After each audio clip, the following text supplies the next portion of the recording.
Olá, meus amigos e minhas amigas, sejam todos muito bem-vindos a mais um programa de Justiça e Paz. Nós somos a Comissão Justiça e Paz de Brasília e estamos hoje celebrando o Dia Internacional dos Direitos Humanos.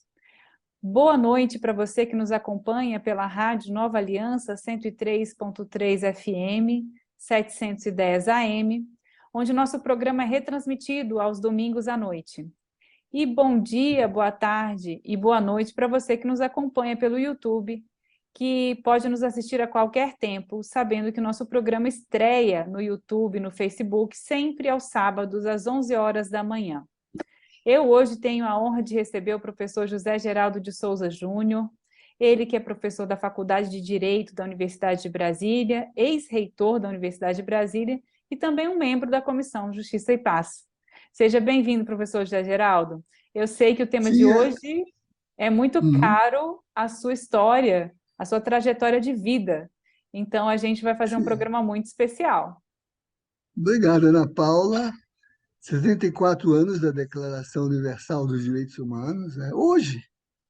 É, e esse tema nunca pode ficar no silêncio da sua relevância.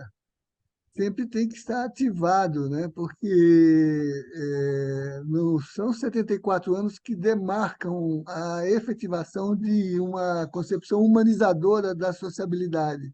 É um cotidiano que precisa ser a cada dia tema do nosso protagonismo para que a dignidade do humano seja permanentemente afirmada, reconhecida, realizada, né?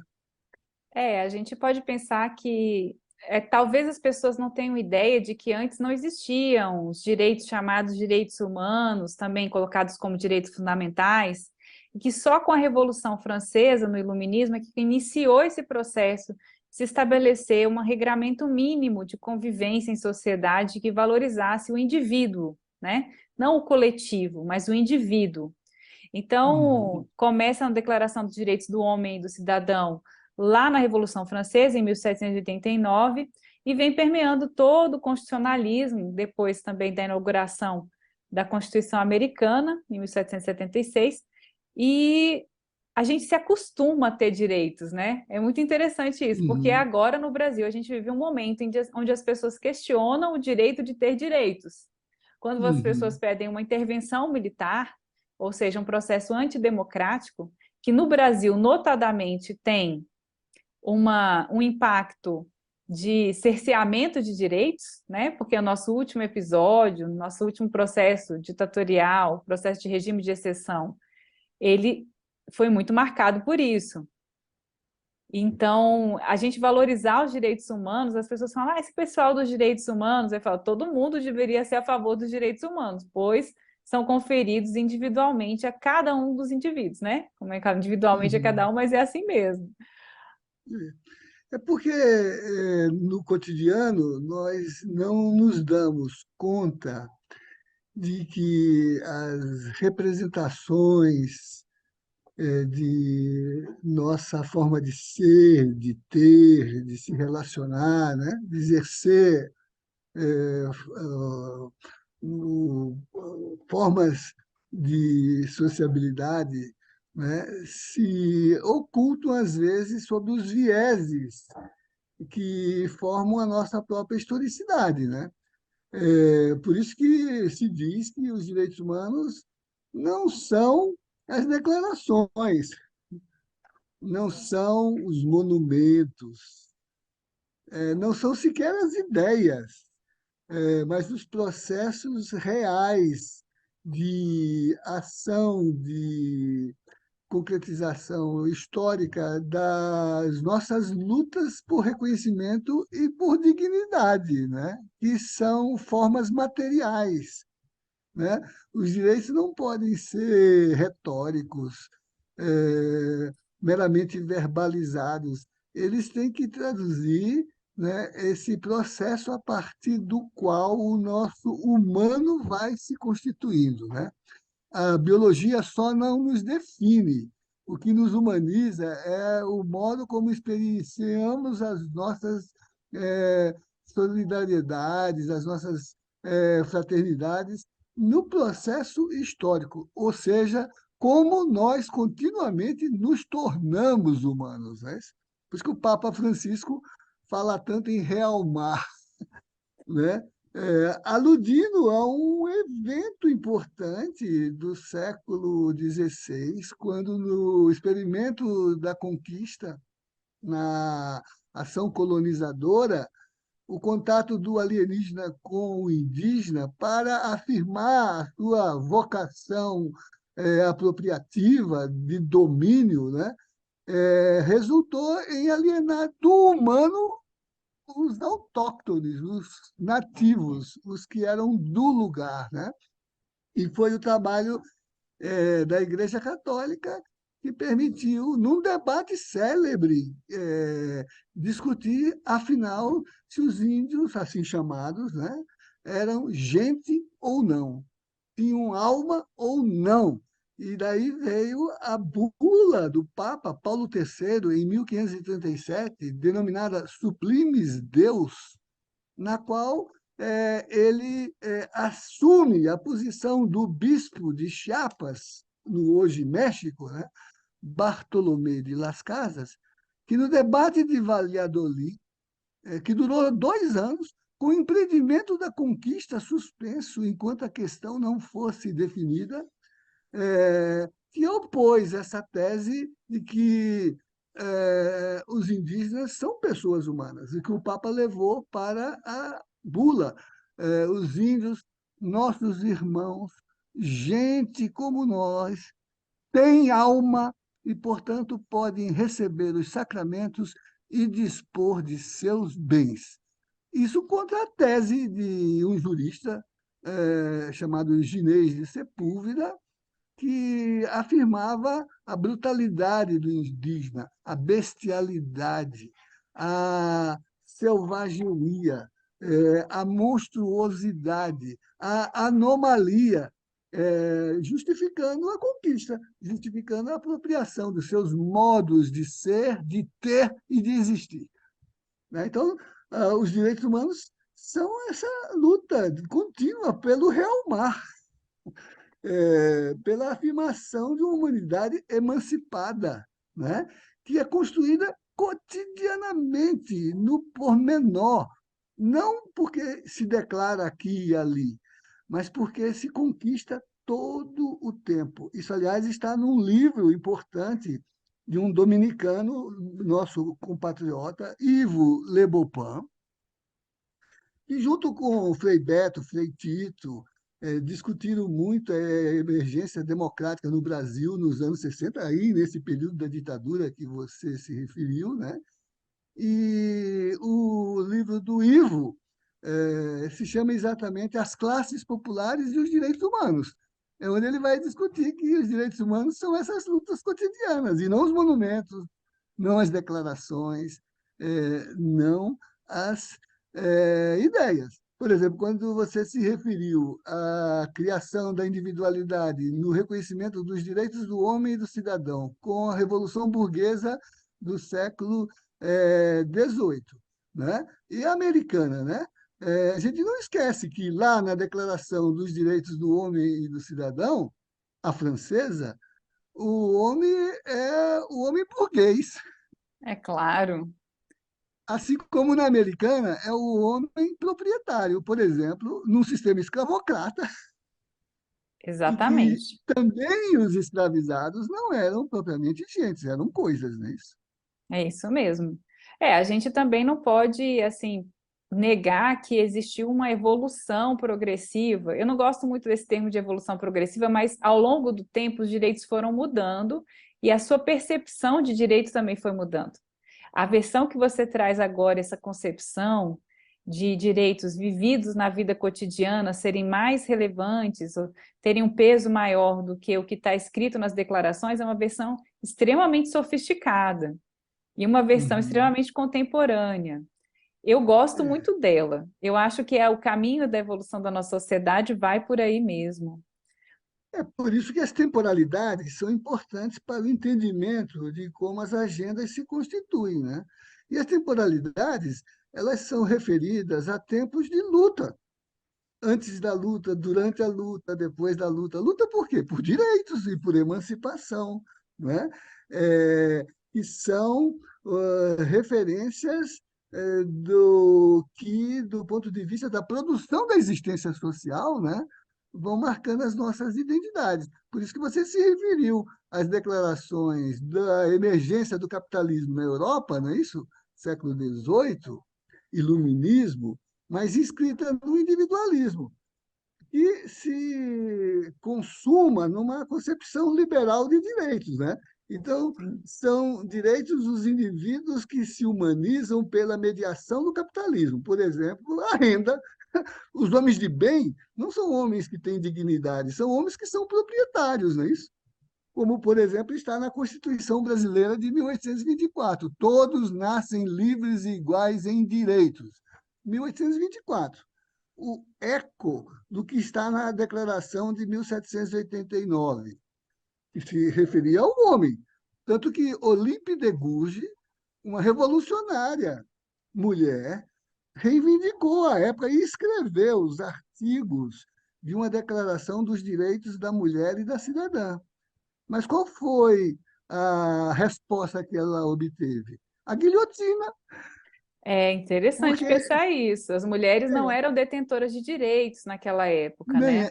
nem os trabalhadores, porque, por exemplo, no caso do Brasil, 1824, a declaração presta homenagem aos direitos humanos, dos proprietários, dos que têm renda, dos que são brancos, dos que são católicos, dos que não são indígenas, dos que não são mulheres, dos que não são trabalhadores, porque 1824 é antes ainda da abolição da escravidão. Exatamente. Então, os Eram escravizados, coisas, os eram coisas, escravizados. mercadorias, Acho coisas, bom a mercadorias. gente. Isso também a linguagem traz uma chave, né? Os escravizados são aqueles que à força foram tomados e levados do continente africano de diferentes povos para fazer trabalhos forçados e gerar riqueza no Brasil. É importante É, colocar essa nomenclatura em diferença, em contraponto ao simples escravo, como é a concepção original. Existiu luta, existiu resistência, existiu revolta, existiu todo um processo de realmente não aceitação desse processo de é. escravização. Os direitos não são dados, eles são conquistados. Eles não É, são quantidades, eles são relações, né? eu E as sempre falo, relações, perdão, eu sempre falo que é sangue, suor e lágrimas, muitas, é muitas. verdade, e luta por reconhecimento. As pessoas que você mencionou no início da conversa, que hoje, né, se fascinam pelas teses autoritárias, o fascismo entre elas, né, e é exatamente a negação da subjetividade, né, não tanto a individual, mas, sobretudo, a coletiva, né, esquecem, por exemplo, que no nazismo, que gerou o horror que trouxe para o moderno a luta por direitos humanos, né? Tem ainda na mentalidade de muita gente, né? Gente que tem altos postos, que disse há pouco que comeria um índio, por exemplo, né? Não creio que fosse uma declaração antropofagista, mas era uma constatação de que não via no indígena um humano. Por isso que, como qualquer outro animal, era resultado de caça e, portanto, podia vir à mesa de sua própria alimentação. Mas isso tem a ver com o discurso do fascismo. Em 1943, o todo-poderoso representante do nazismo alemão, Himmler, num relatório célebre sobre a configuração, né, da ideologia do Reich, o Reich hitleriano, ele diz essa frase, Ana Paula, que está aí no dia a dia das comunicações de gente que está em portas de quartéis e, às vezes, em algum púlpito. O fato de as nações viverem na prosperidade ou morrerem de fome só me interessa na medida em que precisemos delas como escravas de nossa cultura. Do contrário, isso não é do meu interesse. Nós, os alemães, o único povo do mundo que mantém uma atitude decente em relação aos animais, também adotaremos uma atitude decente em relação a esses animais humanos. Que animais humanos? Os judeus, os afrodescendentes, os ciganos, naquele tempo não se falava LGBTQI+, né? Os homossexuais, né? Essa redução da dignidade do humano que não é estabelecida no outro, né? Porque a individualidade também se articula, sobretudo em contextos de segregação que a forma colonial gerou, né? A exclusão do humano, esses animais não humanos a que se refere Himmler, né? No trabalhador, na mulher, no periférico, nos negros, né? Porque é um sistema racializado, é um sistema patriarcalizado, é um sistema em que o capitalismo hierarquiza os indivíduos, né, nas suas classes. Né? Então, é preciso ter consciência disso. Por isso, esse texto importante do Ivo Leboeuf sobre as classes populares e os direitos humanos, sugerindo, e é um pouco o que está na teologia emancipadora, né? Sugerindo que se construa, né, uma vivência fraterna de compartilhamento, de modo que o socialmente produzido seja socialmente distribuído, né? Que é o que vem dizendo o Papa Francisco com as suas propostas de economia, com as suas teses de um salário universal, com as suas teses de que é preciso reconhecer a dignidade do sujeito, né, que se individualiza, mas o faz na possibilidade de que a comunidade o eleve do ponto de vista das conquistas sociais, porque ninguém se emancipa sozinho, né? Só se emancipa em comunidade, né? Daí o tema atual, né, da sinodalidade, né? Na comunidade, caminhando juntos, que nós nos emancipamos e criamos relações de reconhecimento para elevar o nosso parâmetro, né, de dignidade humana, né? Tem várias frases do Papa Francisco que são muito interessantes, assim, a gente vê uma contraposição clara entre as frases que são veiculadas agora. Você falou uma parte desse simbolismo, né, do nazismo e do fascismo que eles ascendem no Brasil hoje, ascendem no sentido de ascensão. A frase, o slogan Deus, Pátria e Família é um slogan criado pelo fascismo. E as pessoas Uhum. não têm, assim, talvez o conhecimento e acham que, assim, quem é que vai ser contra Deus, contra a pátria e contra a família? Ninguém. Mas a Uhum. união desses três termos nessa sequência e dessa forma é uma alusão direta e simbólica ao nazismo, ao fascismo, perdão, que foi o É. regime que usou como lema Uhum. essas três palavras. E nesses regimes autoritários, você falou da hierarquização das pessoas. Eu queria só fazer um comentário rápido em relação a isso, que é assim, o exemplo de Jesus Cristo, ele pega o samaritano como sendo o bom fazedor da justiça, o bom fazedor do acolhimento, do salvamento daquele que está caído na beira da estrada. E a gente pode retomar um pouco essa ideia de que o samaritano ele era menos considerado socialmente, ou seja, ele era em termos de hierarquia, de uma classe inferior. Mas é Uhum. justamente no samaritano que Jesus coloca o papel da bondade, do resgate e da própria conversão cristã. Porque você tem que ser como o bom samaritano. Ele se coloca como o bom samaritano, Jesus mesmo, que vem e resgata aquele que precisa de ser convertido, precisa de ser aproximado de Deus. Então, ele é a própria salvação que atua pelas mãos daqueles que são considerados menos numa sociedade hierarquizada. Jesus fala com as Uhum. mulheres, que naquela época existia uma vedação social de se dirigir as palavras de um homem a uma mulher que fosse viúva, que fosse que estivesse, vamos dizer assim, trabalhando, pegando água no poço. Jesus vai e conversa com essa mulher e fala: eu sou a fonte de água viva. Então ele pega aquele que é menor hierarquicamente, que seria detentor de menos direitos numa sociedade hierarquizada em termos de direitos, e valoriza esse interlocutor.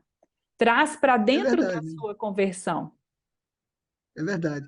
E isso é interessante de considerar, porque agora, na quarta mensagem do Papa Francisco para o Dia Mundial dos Pobres, ele falou dos samaritanos coletivos, que são exatamente os protagonistas, né? Muitas vezes inscritos nos movimentos sociais, que são os sujeitos capazes de superar as exclusões desumanizadoras que vêm da pobreza, vêm da alienação da participação na vida da cidade, né? E o Papa alude a essa importância de mobilizar no coletivo, por isso ele todo ano praticamente se encontra com os movimentos sociais e já tem dito que eles são os sujeitos da grande transformação. E na mensagem aos pobres agora, né, a quarta mensagem, ele fala dos samaritanos coletivos. Isso porque ele está apontando para um caminho de solidariedade e de fraternidade, como uma possibilidade de um salto transformador da nossa própria percepção do que sejam os direitos humanos.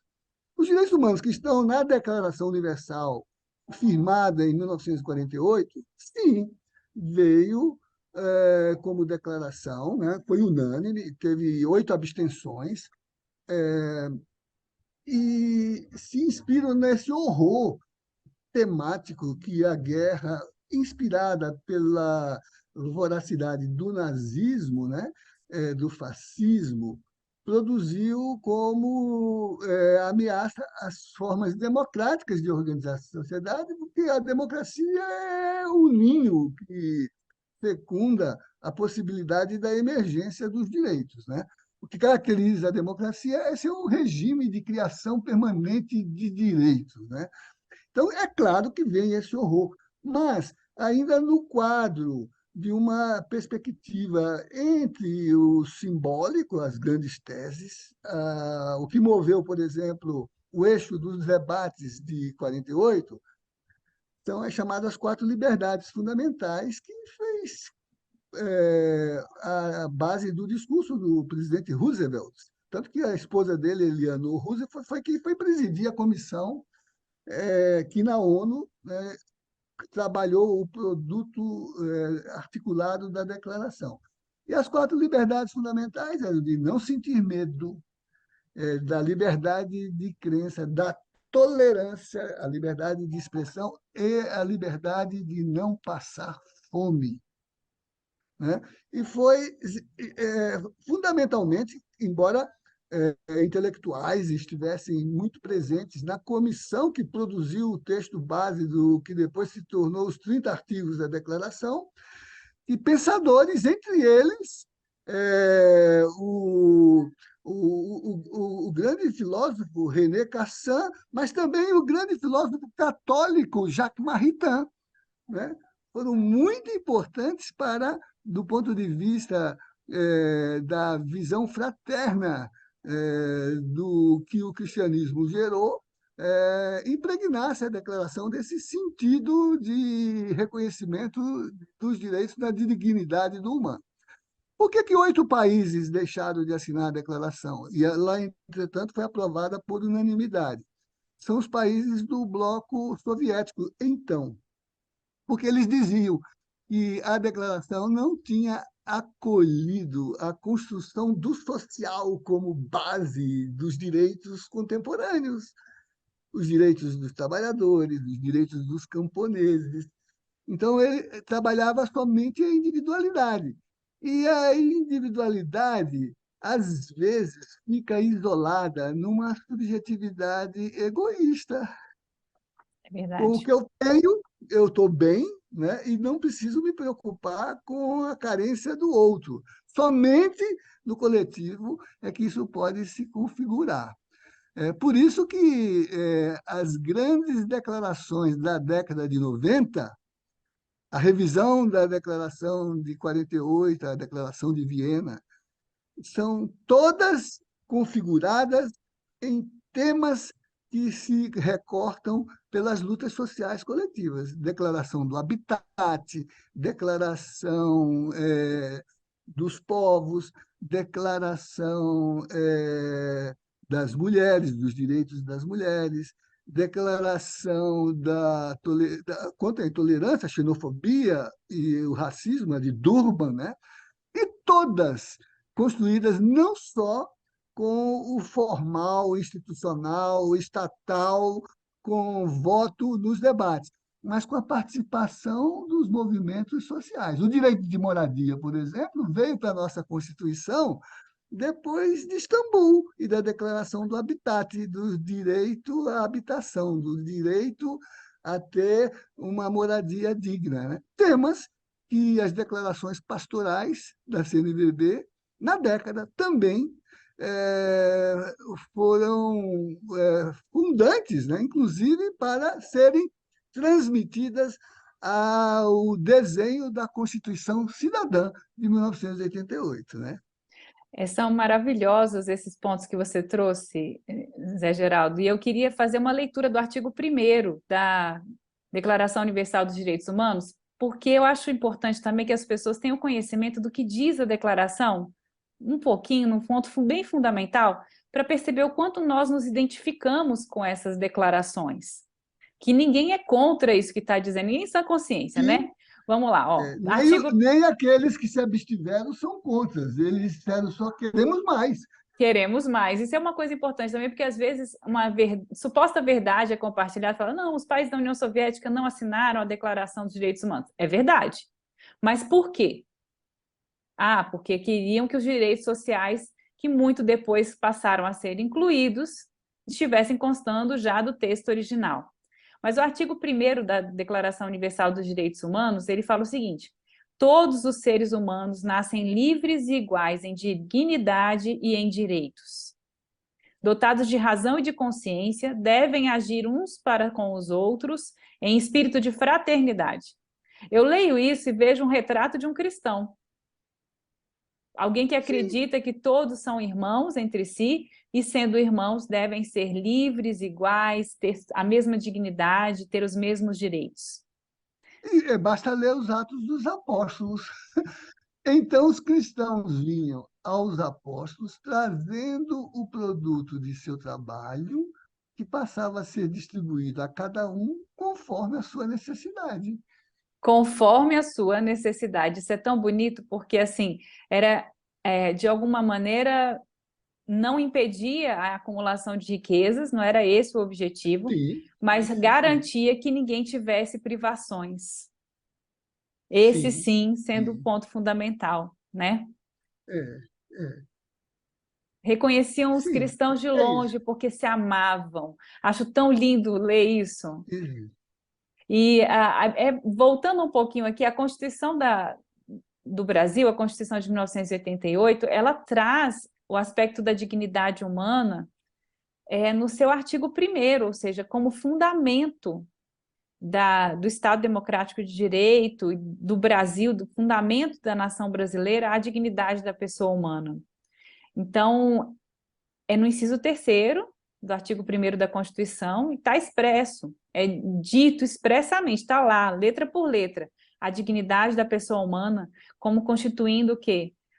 Parte do Estado Democrático de Direito e fundamento do Estado Democrático de Direito no Brasil. E Uhum. pensar disso é uma mudança de paradigma, se a gente for analisar direito. É. Mas a dignidade não é uma abstração, não é um vazio retórico. Ela precisa ter um conteúdo material. E o conteúdo material é esse de ter educação, saúde, habitação, o que, por exemplo, na própria Constituição, como direito social, vai estar naquele elenco do artigo 6º, incluindo a exigência de que haja uma contraprestação salarial, de modo que o trabalhador possa realizar todas essas atribuições materiais da sua existência digna, né?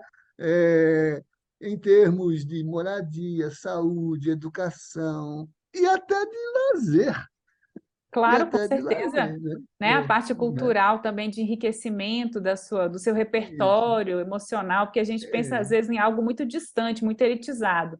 Mas, na verdade, Uhum. você ter também esses espaços de autonomia individual para florescimento do indivíduo, né? É. Então, por exemplo, nos anos 1960, as Nações Unidas mesmo se deram conta do retórico daquela forma de tomar as grandes referências filosóficas, né? A democracia, a justiça, a igualdade, né?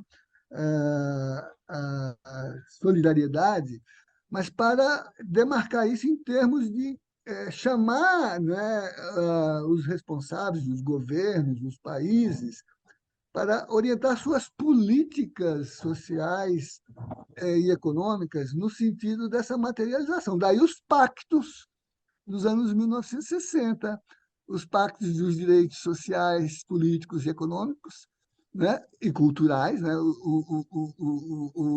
que ainda hoje são monitorados pelas Nações Unidas, e não apenas com os relatórios dos governos, mas da sociedade civil, que também integra a estratégia de monitoramento e oferece um relatório. E é por isso que a sociedade toda se mobiliza. Hoje, Ana Paula, a rede social de justiça e direitos humanos, né, apresentou o seu relatório Direitos Humanos no Brasil 2022. Hoje, né?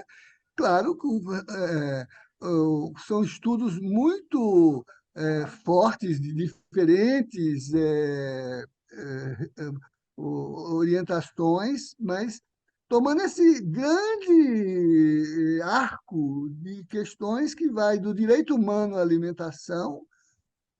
O último texto do livro é O Encantar a Política, Caminhos para o Fortalecimento da Democracia com Protagonismo dos Setores Populares Excluídos, escrito pelo nosso padre Paulo Adolfo Simões, que já esteve no nosso programa, não é isso? E é por isso que saiu também esta semana a o documento da campanha da fraternidade, tendo mais uma vez, né, como eixo da construção da dignidade dos direitos, vencer o flagelo da fome. Então, Zé, vou te interromper um pouquinho, porque o nosso programa com a Rádio Nova Aliança vai se encerrar logo mais. Nós vamos na sequência com o Evangelho da Simone Furquim dessa semana, comentando o Evangelho em termos atuais, para sua experiência de vivência diária. E eu e o Zé Geraldo continuamos o nosso programa no YouTube, nosso programa de Justiça e Paz, que vai ao ar no YouTube às 11 horas da manhã e na Rádio Nova Aliança FM 103.3 FM 710 AM, nos domingos à noite, às 20 horas. Eu agradeço a toda a audiência que compartilha conosco esse momento na Rádio Nova Aliança e convido a todos para conhecerem o nosso canal do YouTube e do Facebook, CJP Brasília. Zé, se despeça, por favor, nesse momento, e logo nós continuamos na sequência no nosso programa de Justiça e Paz no YouTube e Facebook CJP Brasília. Então, me despeço dos ouvintes da Rádio Nova Aliança, do programa Justiça e Paz, né? Mas continuamos, Ana Paula e eu, no diálogo com os que nos acompanham na edição mais completa das nossas redes Facebook e YouTube, né? O tema pede, né? Que, aliás, eu queria até que você, como começou a ler o primeiro artigo da declaração, depois lesse o último extrato do preâmbulo, Perfeito, a gente faz isso no YouTube, então. Um abraço, você ouvinte que nos acompanhou até agora. Fique com o Evangelho de Simone Furquim e te esperamos no próximo programa, no próximo domingo, em mais um programa de Justiça e Paz. Nós somos a Comissão Justiça e Paz da Arquidiocese de Brasília. Eu sou Ana Paula Inglês Barbalho e estou como vice-presidente. Receba o nosso abraço fraterno nesse momento, nesse final de domingo, e na sequência também fique com as palavras do nosso pastor, o cardeal Dom Paulo César. Um grande abraço, fiquem com Deus.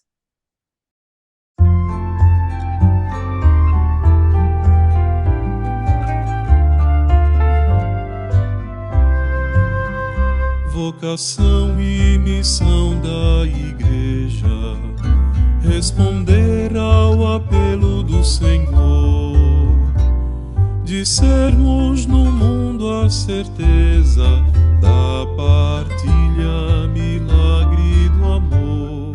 Ó bom Mestre, a vós recorremos, ajudai-nos a fome vencer, recordai-nos o que nós devemos, dai-lhes vós mesmos de comer, dai-lhes vós mesmos de comer.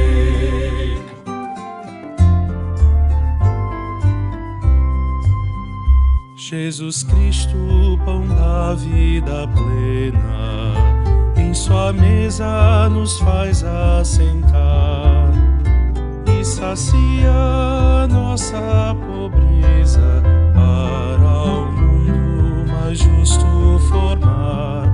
Ó bom Mestre, a vós recorremos, ajudai-nos a fome vencer, recordai-nos o que nós devemos, dai-lhes vós mesmos de comer, dai-lhes vós mesmos de comer.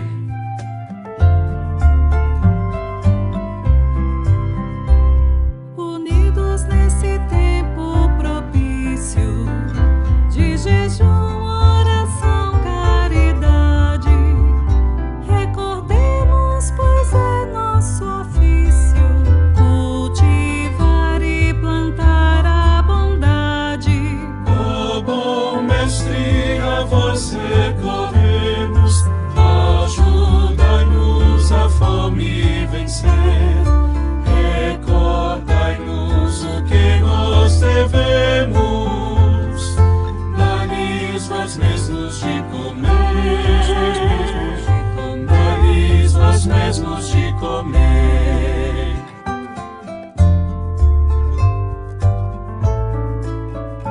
A ausência da fraternidade nos leva a desviar o olhar do irmão que tem necessidade de valor, alimento e lugar.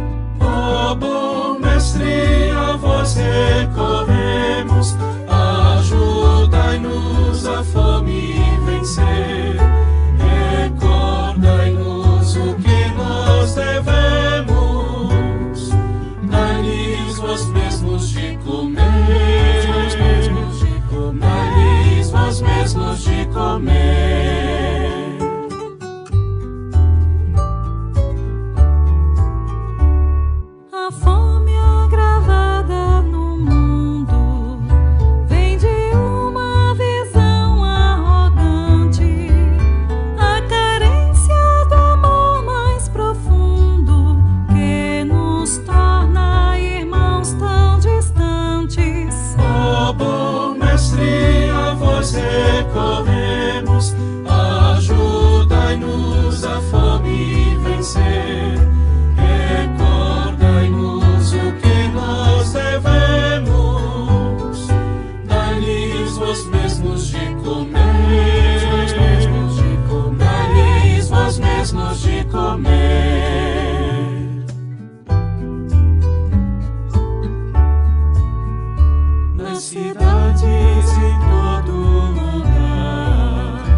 Então, seja bem-vindo de volta, você agora que nos acompanha pelo YouTube e pelo Facebook.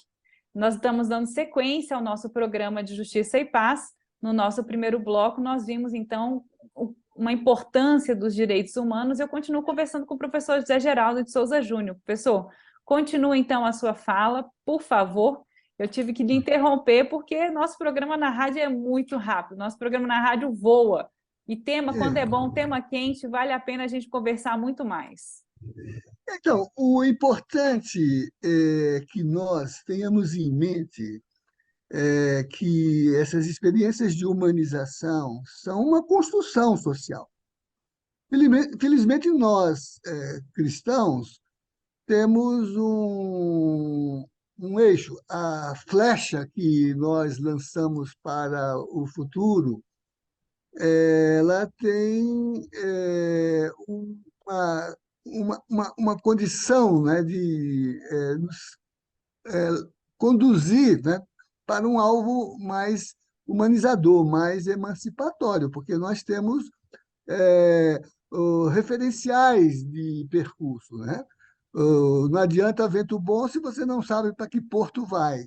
Nós, pelo menos, sabemos, né, qual é o modo de navegar em direção ao nosso destino de povo de Deus, né? Temos documentos importantes que balizam, por exemplo, no nosso trabalho, essa humanização pela mediação da justiça e da paz, né?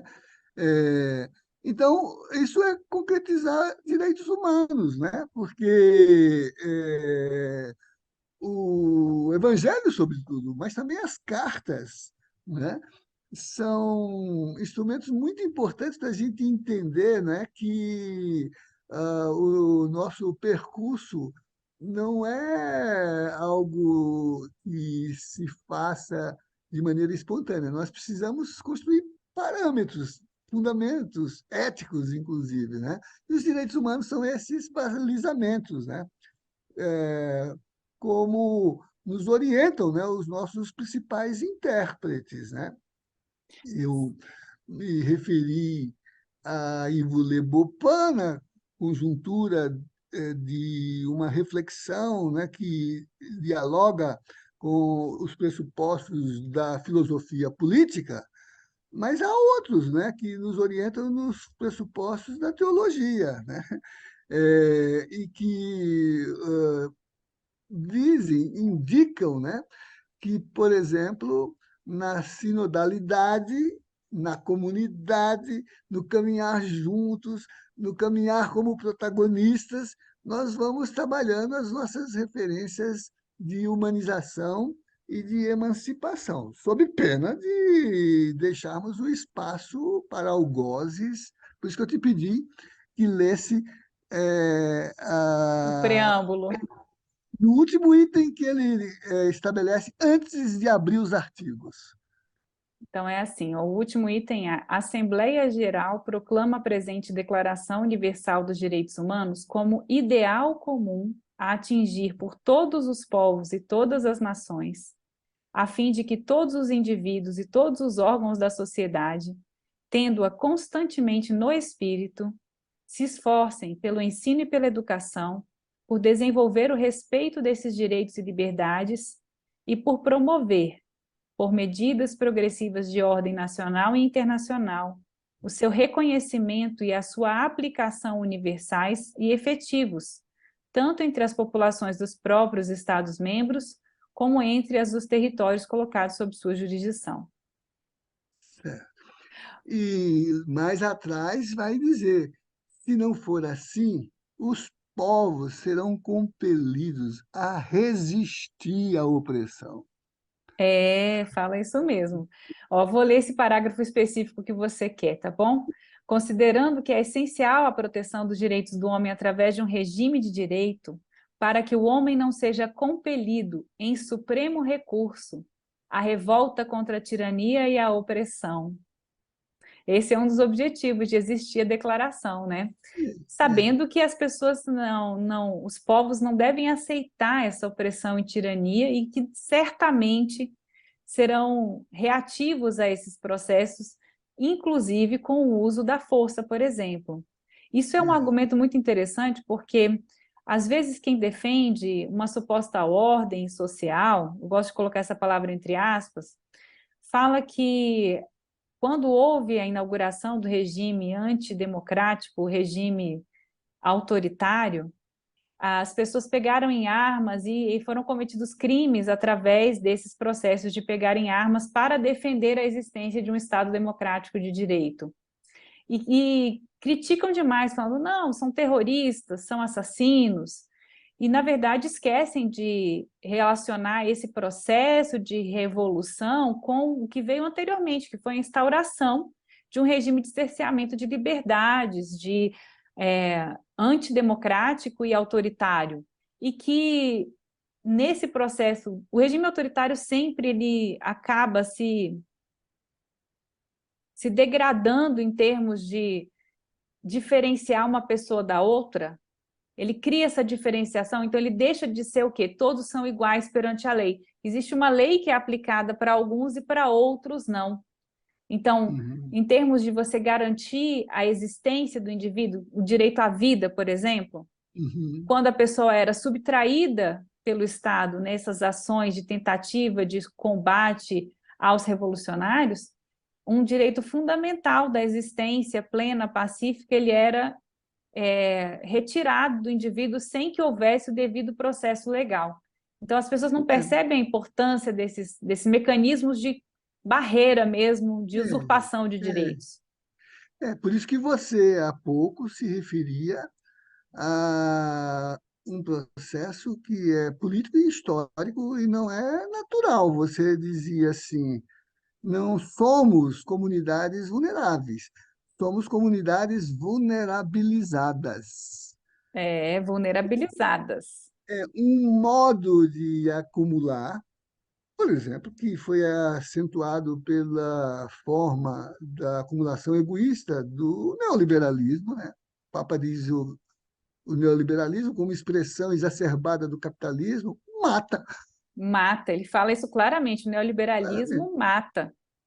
Então é preciso confrontar esse paroxismo da acumulação egoísta, reivindicando estratégias, inclusive jurídicas e de direito, né, que se contraponha a esse processo de distribuição injusta e de participação política desigual, né? Por isso que a construção dos direitos humanos é uma expressão de reivindicação de uma participação equivalente. Foi o que a CNBB levou, por exemplo, para a Constituinte de 88, falando das exigências éticas para uma ordem democrática. E quais eram as alavancas de transformação social, ali já desenhando um sistema político participativo que se realizou de forma exemplar na sugestão de uma cultura de direitos humanos e de um sistema deliberativo e de controle social. Por exemplo, Ana Paula, no seu terreno de estudos, na sua dissertação, no Sistema Único de Saúde, É que verdade. garantiu a salvaguarda da vida e não dos negócios, né? Então, é preciso estimar uma cultura de emancipação democrática, de realização de direitos, sobretudo em experimentos como o nosso, que vêm do colonialismo, porque no colonialismo os direitos, como partilha entre iguais, são partilhas entre determinados segmentos do social, né? Porque a hierarquia do colonial exclui trabalhadores, grupos sociais, né? Que não participam desse processo. Daí que o grande Victor Nunes Leal, que foi ministro do Supremo Tribunal Federal, né? Autor do livro Coronelismo, Inchada e Voto, né? Disse que a experiência colonial gerou uma cultura de favor entre compadres, entre clientes. O livro dele chama Coronelismo, Inchada e Voto, né? Entre pessoas, né, que se associavam na eh, apropriação possessiva da riqueza socialmente produzida, e que é preciso, portanto, construir uma sociedade de direitos, né? E não de favor, né? Porque é aí que entra a dinâmica ética da luta por emancipação na agenda dos direitos humanos. Abrir a cultura do favor, do clientelismo, do nepotismo, do prebentismo, do cunhadismo, né? eh, para inserir uma cultura de direitos, que é a forma de luta por reconhecimento, que é o que a gente assiste hoje no nosso país, né? E é o que preveniu o mergulho fascista na intolerância, no ódio e no golpe de Estado, né? Foi essa memória democrática, essa memória de conquistas, como, por exemplo, a que se estabelece no Sistema Único de Saúde, né? Que é uma configuração completa dos fundamentos dos direitos humanos. Saúde como um direito de todos, universal, né? É acessível. Acessível, que dialoga com os saberes populares, que olha, Ana Paula, no documento ainda não revogado, porque essa conjuntura revogou tudo que dissesse respeito à participação popular, sobre a educação popular para o único de saúde. Um dos fundamentos da política está na portaria. Além do diálogo e da troca de saberes, a amorosidade. É algo revolucionário mesmo, quando a gente pensa, né? E o SUS, a Política Nacional de Saúde, o direito à saúde garantido constitucionalmente, ele também vai além, porque ele, em sede de lei, ou seja, que não pode ser revogado por uma arbitrariedade do Poder Executivo, ele garantiu a participação social. E isso fez uma diferença enorme num tempo, por exemplo, como a pandemia, em que existia um negacionismo. Era um conselho que resistia, o Conselho Nacional de Saúde resistia ao desmando e vamos dizer assim, às decisões arbitrárias e às decisões tomadas sem nenhum embasamento científico. E isso fez muita diferença em termos de salvar pessoas. Então, é uma aplicabilidade da política pública na sua essência e da forma mais clara, ou seja, pragmática, que afetou a vida diretamente do cidadão.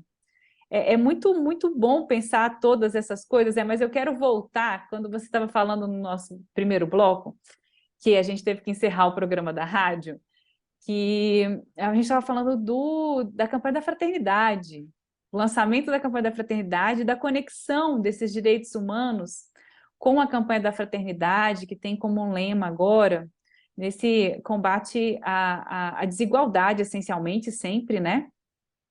E como a gente tem, assim, cada vez mais, a partir dos documentos papais, que são emanados nesse pontificado do Papa Francisco, essa ideia de coletividade, da inserção de direitos de coletividade, e de não deixar ninguém para trás. Isso é um lema também das Nações Unidas, quando a gente fala em desenvolvimento sustentável.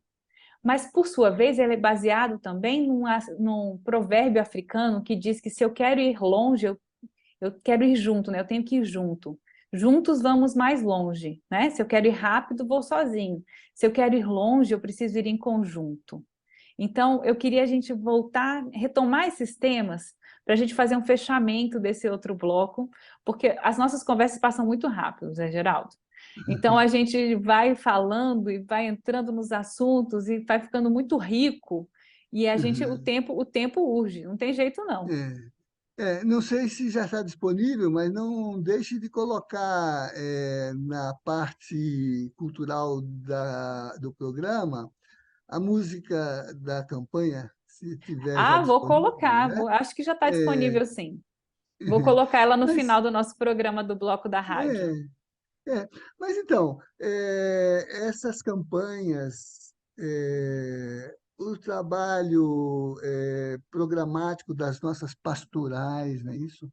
A nossa coluna de Justiça e Paz, que sai quinzenalmente pelo Jornal Brasil Popular, a que foi publicada antes, assinada pelo nosso presidente Eduardo Lemos e pela nossa colega Margarida Onofre, né? A atenção, por exemplo, aos encarcerados, né? A esta franja que o processo econômico segrega, produz sua expulsão da vida compartilhada, né? E indo além das sentenças que os condenam, né? Anula o mínimo de dignidade que não pode ser afrontado por nenhuma decisão judicial, né? Então, é um texto que chama para a necessidade de politizar a questão do encarcerado, né? Porque o criminoso é sempre o outro, né? Nós não nos vemos como tal, né? Nós batemos a carteira do país. Olha aí agora o vazio orçamentário desse final de ano. É uma espécie de homicídio simbólico, porque na ponta dessa irresponsabilidade gestora estão os 700 mil mortos da Covid, estão os que, a cada dia, agora, né, até as crianças estão sendo vitimadas pela falta de cobertura vacinal, né? Mas estão também as restrições de remuneração, os bolsistas que pesquisam, que levantam as experiências de ultrapassagem das condições de redução da vida social, né? Os bolsistas da CAPES não vão receber suas remunerações nesse mês de dezembro. Alguns estão no estrangeiro, em programas internacionais de formação, né? É, o- os pensionistas estão na linha, e sabemos que esse dinheiro foi canalizado para o financiamento de um processo de tomada do poder, né? Por meio de uma forma criminosa, né? Mas essa gente é gente de bem, né? Foi muito Os criminosos complicado. são os outros, né? Os criminosos são os outros, né? Então, eu acho que esses programas que a gente tem, né, essas exortações, que privilegiados somos, porque a nossa existência não é apenas reativa, ela é orientada por documentos que nos ajudam a discernir, né? Desde os nossos textos de origem, os evangelhos, eh, as deliberações conciliares, né? Até as declarações pastorais que a gente tem, né? Por exemplo, acabamos de ter uma conversa com o nosso cardeal, né? Que forma mobilizadora está presente na sua discursividade sinodal, né, aludindo à importância do diálogo, né, mas também a importância de, como se diz, do ponto de vista do advento e das missões, né? Colocar o coração jubiloso, mas para orientar os nossos pés que caminham na estrada, se colocam eh, no processo, né, de se engajar com as necessidades sociais, as necessidades do povo, né? Então, eu acho que para nós é um alento, né? Porque a gente sabe para que porto vai, pode aproveitar o vento bom. Você falou dessa conversa, essa conversa foi realmente muito diferenciada, foi muito especial, e é bonito ver assim como o Dom Paulo César tem essa consciência de serviço, né? Assim, inspirado pela Fratelli Tutti, a encíclica papal, somos todos irmãos, e com Uhum. base nessa encíclica, ele vai até o lugar onde estão as pessoas mais pobres de Brasília, onde estão as Exato. pessoas Ele mais à foi aqui ao margem. buraco do tatu, paramentado, ofertar a Eucaristia, mas também ter uma palavra. E criou, está criando mecanismos de acolhimento, de escuta, de doação, né? Fazendo, Solidariedade. fazendo o que o Papa diz, né, na Evangelii Gaudium, né? É, que a caridade seja a dimensão sublime da política. É algo realmente muito, muito impactante, muito diferencial também, né? Porque é um exemplo, você vai conduzindo o seu rebanho pelo exemplo. Uhum. Então, eu acho super importante a gente falar sobre isso em termos de direitos humanos, por quê? Sim. Porque muitas vezes as pessoas não têm essa ideia de que os direitos humanos são justamente esses direitos que nós vivemos dia a dia, ou pelo menos deveríamos viver no dia a dia em sua plenitude, né? E que nós temos que lutar por esses direitos humanos. Eu acho tão emblemático esse pensamento, se a gente for voltar, por exemplo, para a década de 60, a nossa geração está por aqui, quem cresceu nessa idade, nessa década, e quem tem uma memória muito recente. Nos Estados Unidos existiam as lutas pelos direitos civis, porque existia segregação, né, entre negros e brancos, e você pensar, gente, é da década de 60, é com Martin Luther King que surge uma resistência civil organizada e pacífica. Você vê que é uma nova camada em termos de organização social e em termos de aprofundamento desses direitos humanos. E é muito recente. A declaração é de 48, ou É, seja, é um é, aspecto que é oriundo do horror da Segunda Guerra Mundial. A luta pelos direitos civis da década de sim, 60. E hoje, no Brasil, as pessoas pedindo é. para diminuir esses direitos. Assim, é um movimento pendular, é claro, mas eu acho que a gente continua avançando.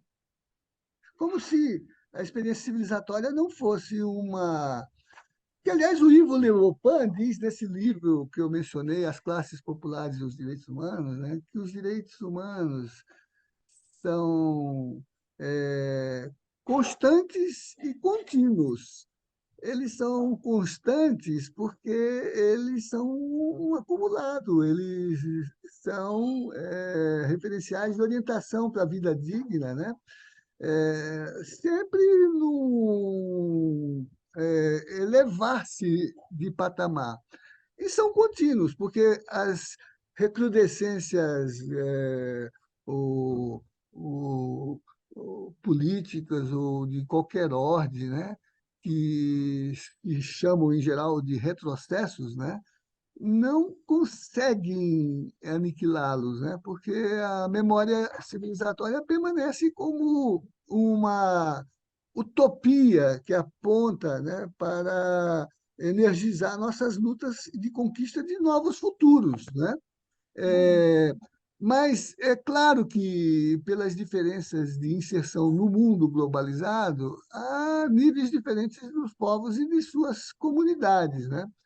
Então, alguns povos já estão num patamar muito qualificado do ponto de vista desses direitos individuais, desses direitos políticos, desses direitos sociais, né?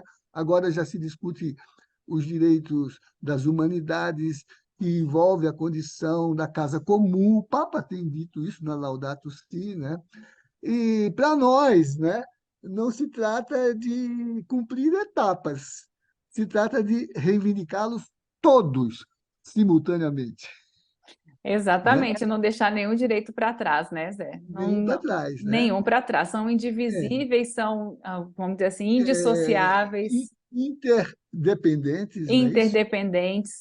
E por isso universais, não no sentido abstrato, metafísico, mas no sentido de que eles têm condições objetivas concretas de realização. O Papa disse hoje está no Vatican News, um ano de suspensão da produção de armas no mundo alimenta o mundo inteiro. Você pensar nessa comparação é algo tão assim engrandecedor que são escolhas, né? Você tem que É, escolher, você vai escolher fazer armas ou você vai escolher alimentar o mundo inteiro? e ele nem está dizendo não faça armas. Ele está dizendo assim: vocês têm arsenais suficientes para se matarem reciprocamente. Mas se pararem de produzir por um ano, vocês alimentam o mundo. Veja bem, veja que é um Papa também fincado com o pé no fato concreto da realidade humana, né? Como se diz aí, ele é encarnado e da rua, né? Isso no É sentido do que eu maravilhoso. defendo de direito achado na rua, né? Mas, Ana Paula, eu mandei para o seu Zap agora o Ah, inteiro teor do relatório de 2022 de direitos humanos. As temáticas são fascinantes. Acho que você poderia colocar como link na aba do colocarei, programa, né? Para colocarei. acesso. É um livro que mostra a situação dos direitos humanos no Brasil. A gente sabe que, assim, alguns dados com certeza são alarmantes, especialmente quando a gente fala em povos originários, em lideranças camponesas. A gente sabe que os ataques, eles inclusive legitimados pelo Estado, né? Quando a Uhum, polícia militar vê uma comunidade ser atacada e não faz nada, ela está legitimando a ação do agressor.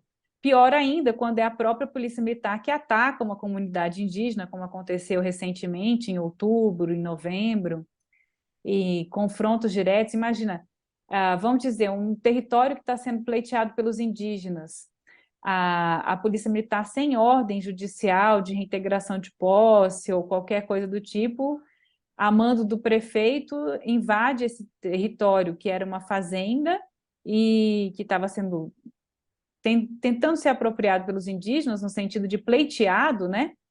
uhum. E começa a alvejar os indígenas. Então, assim, é Aliás, uma.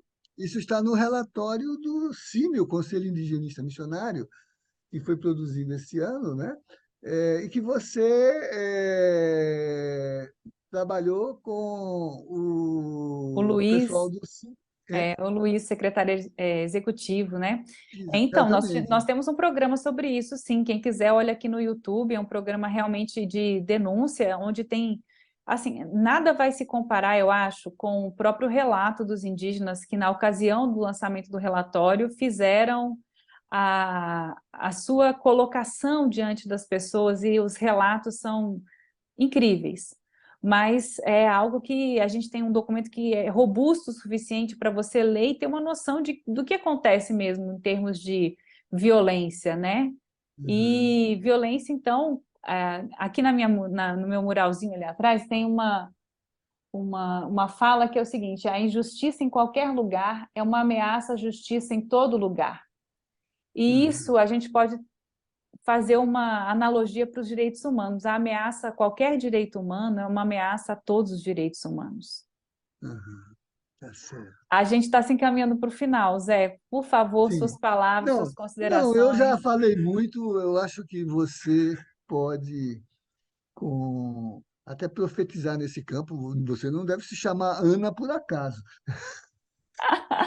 Meu Deus, quem me dera, mas assim, agradeço a referência, né? Um nome maravilhoso, da mãe de Maria, no caso, que aceita, eu acho assim, a gente sempre pensa Logo, logo a avó do senhor, não é isso? a avó do Nosso Senhor, isso mesmo. Eu sempre me pergunto assim, como que, se alguém consegue imaginar que Jesus fosse criado num ambiente de violência e falar tanto de amor, né? Eu, pelo menos, considero impossível que alguém seja criado num ambiente conturbado, um ambiente de desrespeito, um ambiente de esmagamento emocional, de opressão, e seja capaz de trazer para a humanidade uma palavra tão bela. Então, eu sempre penso muito uma projeção, né? Se o seu filho fosse Jesus, você faria o que você faz com seu filho? E aí eu penso isso numa perspectiva coletiva. E os direitos humanos existem justamente para garantir que, na perspectiva individual e coletiva, a gente tenha uma seguridade, né? Uma segurança desses processos internos do indivíduo, externos, coletivos, e carregue esse processo para um patamar civilizatório novo. Então, nessa frase aí de que a ameaça a um direito humano é uma ameaça a todos os direitos humanos e a todos os humanos, por consequência, né, que afeta a dignidade de toda a humanidade, eu penso que a gente deve valorizar e preservar os direitos humanos, avançando, não só garantindo É. os que já existem, mas Uhum. colocando novos. certamente, certamente. Então, a cada dia a gente deve, naquela exortação da própria declaração, né? Em programas pedagógicos, nas nossas vivências comunitárias, né? Pensar e viver os direitos humanos, não é isso? Tem uma frase, Zé, que você falou do preâmbulo, e eu gosto muito de ler porque tem tudo a ver com a gente, tá? Eu vou só falar ela. No início, o primeiro parágrafo do preâmbulo da Declaração Universal dos Direitos Humanos é o seguinte: considerando que o reconhecimento da dignidade inerente a todos os membros da família humana e dos seus direitos iguais e inalienáveis constitui o fundamento da liberdade, da justiça e da paz no mundo. Então, veja como nós, como Comissão de Justiça e Paz, é impossível nós separarmos a dignidade da pessoa humana e da comunidade humana, os direitos iguais e inalienáveis da construção da justiça e da paz. Então, assim, você falou do preâmbulo, eu acho que é importante a gente ler, às vezes, e falar assim, olha, veja, ainda que seja um horizonte de desejos e utopias, está expresso Mas ali para que que serve a utopia, né? é isso, a gente tem que ter, isso mesmo. É, Assim, mas que buscando sempre concretizá-la, né? Então, assim, é, só se constrói a liberdade, a justiça e a paz no mundo se houver direitos humanos. certamente. Acho que é isso. Fechou bem, fechou bem. Acho que é isso. Transformou o preâmbulo em epílogo do Você falou nosso papo. da profetização, né? Talvez seja essa a maior profetização que a Declaração Universal dos Direitos Humanos nos traz e que nós, como Comissão de Justiça e Paz, veja, tem tudo a ver com a nossa missão, tem a ver com o que a gente acredita, com aquilo que a gente pensa que é um mundo melhor. Uhum, uhum. Muito Certo. obrigada, Zé Geraldo, por essa conversa, por essa disponibilidade de estar aqui com a gente nesse programa de Justiça e Paz. Eu deixo meu abraço fraterno a você e a todos que nos acompanham aqui pelo YouTube. Por favor, Zé, sua despedida. É, me junto nesse abraço. Que bom, né? Vamos lá juntos É, nesse abraço. exatamente, né? Então, um Uhum. beijo, um abraço para quem fica aí pelo YouTube. Nos acompanhe nas redes sociais. Obrigada, Zé Geraldo, pela sua presença aqui. E até o próximo programa de Justiça e Paz. Até.